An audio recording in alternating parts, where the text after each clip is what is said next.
मित्रांनो, आज आपण MS पॉवरपॉइंट मध्ये एक स्लाइड तयार करणार आहोत आणि एका प्रकारचे स्लाइड करणार आहोत. एक 4-5 स्लाइड आपण यामध्ये करणार आहोत आणि त्यामध्ये फोटो अल्बम असा एक प्रकार आपण करणार आहोत. मी काय करतो, स्टार्ट नंतर माय प्रोग्राम्स मध्ये मायक्रोसॉफ्ट ऑफिस आणि ऑफिस मध्ये मायक्रोसॉफ्ट पॉवरपॉइंट.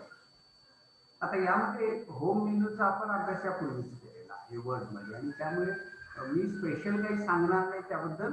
ज्या ज्या वेळेला तुम्ही वापरत राहाल एक एक स्लाइड तयार करत राहाल त्याप्रमाणे त्यामध्ये तुम्हाला त्या स्लाइड्स किंवा ती टूल्स तुम्हाला उपयोगी पडतील. मी इन्सर्ट मेनू मध्ये जाणार आहे आणि फोटो अल्बम आणि ऑप्शन निवडणार आहे. मला आता तुमच्यासमोर तुम्हाला दाखवायचं आहे फोटो अल्बम. फोटो अल्बम कसा तयार करायचा साध्या सोप्या पद्धतीने. फोटो अल्बम वर क्लिक करतो, न्यू फोटो अल्बम.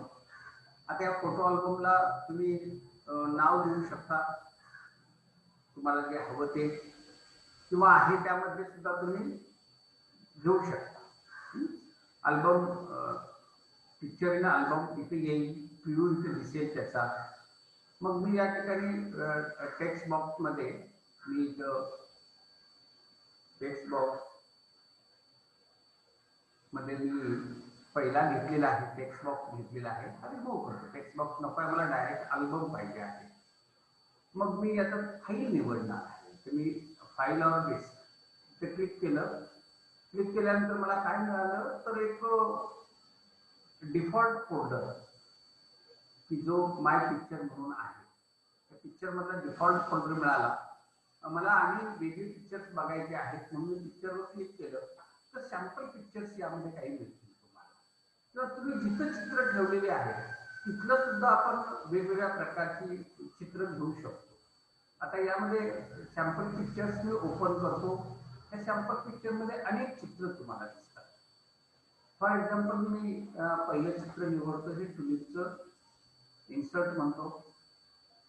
बघा आता यामध्ये ते इन्सर्ट करत असताना ते विचारतं चित्र कशा पद्धतीचं पाहिजे.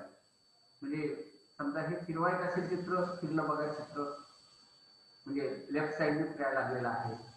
पुन्हा फिरवायचं असेल फिरवता येतं. त्या चित्राला जसा तुम्हाला आकार हवा त्या पद्धतीने ठेवता येतो. त्याचबरोबर समजा याचा डार्कनेस वाढवायचा आहे, तुम्हाला तो डार्कनेस वाढवला बघा यामध्ये, तो वाढवता येतो. तो कमी करायचा आहे, फेड करायचा आहे चित्र, तुम्हाला या माध्यमातून कमी करता येतो. ब्राईटनेस वाढवायचा आहे, चित्राचा ब्राईटनेस वाढवता येतो, ब्राईटनेस सुद्धा कमी करता येतो. आता यामध्ये पिक्चरचं लेआउट म्हणजे ती चित्र कसं पाहिजे तर फिट टू स्लाइड म्हणजे एका स्लाइडला पूर्ण बसणार म्हणजे पूर्ण पानावर त्या पिक्चर 1 प्रमाणे पाहिजे. वेगवेगळ्या पद्धतीने पिक्चर विथ टायटल पाहिजे. पिक्चर विथ टायटल वेगवेगळ्या पद्धतीने घेता येईल. मी आता इथं ऑप्शन करतो फिट टू स्लाइड. तो क्लिक करायचा आहे मला तो अल्बम आणि क्रिएट होईल. आता यामध्ये फोटो अल्बम तयार झालेला आहे. हा फोटो अल्बम तयार झालेला आहे. इथं मी काय करतो my album my album. Okay bye. आता हे बाय मी नाव हे डिफॉल्ट त्यामध्ये आलेलं आहे. मी जातो तानाजी पाटील.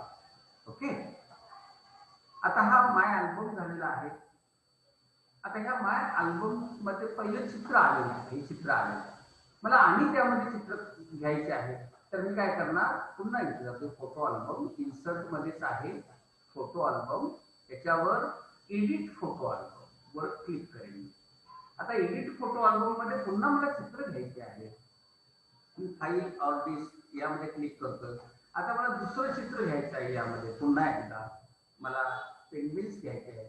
मी क्लिक केलं, अपडेट म्हटलं. आता हे चित्र मला पुन्हा एक आलेलं आहे बघा.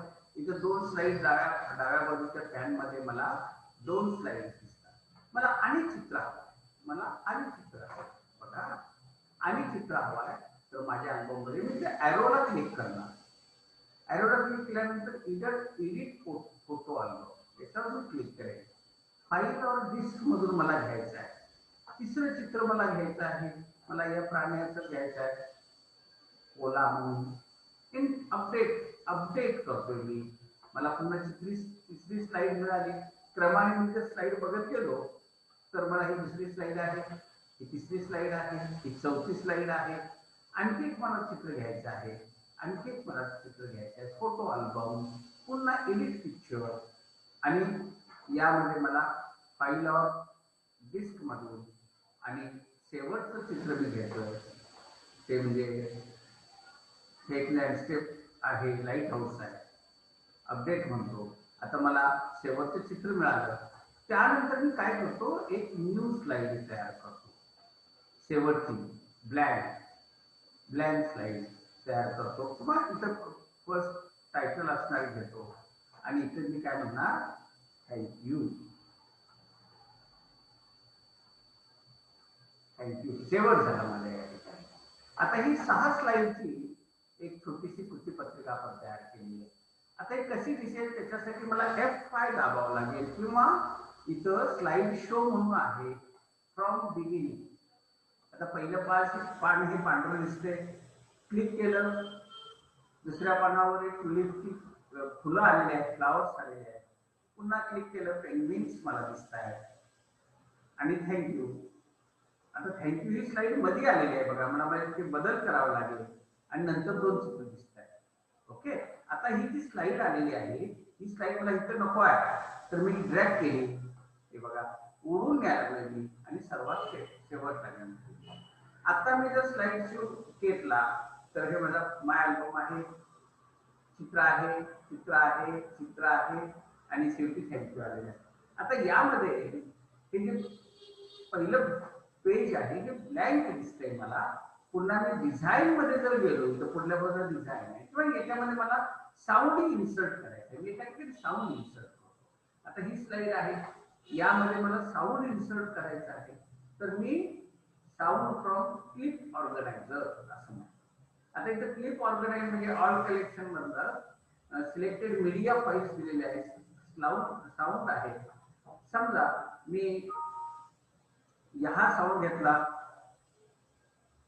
हा ऑटोमॅटिकली सिलेक्ट केलं तर डायरेक्ट ऑटोमॅटिकली येईल आणि क्लिक वर केलं तर क्लिक केल्यानंतर मी ऑटोमॅटिकली येईल.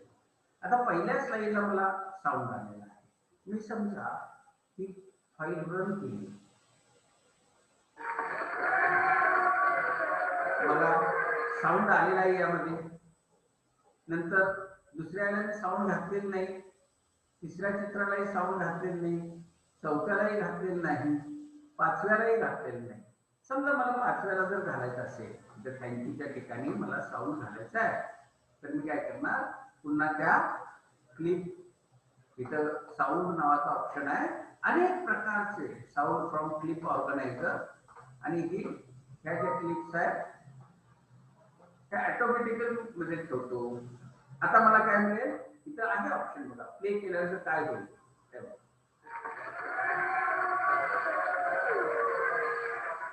अनेक प्रकार त्याला ठेवता येईल. म्हणजे इथं तो साऊंड जो आहे तो ऑटोमॅटिकली प्ले आहे. त्यानंतर हाईड डिलिंग शो म्हटलं तर शो करताना ती हाईड होईल. आता मी हाईड वर क्लिक करतो, शेवटचा साऊंड, आणि मी स्लाइड शो करतोय बघा. पहिल्या ठिकाणी मी हाईड केलेलं नाही, दुसरी स्लाइड आली, तिसरी स्लाइड आली, चौथी स्लाइड आली, पाचव्या स्लाइड आहे.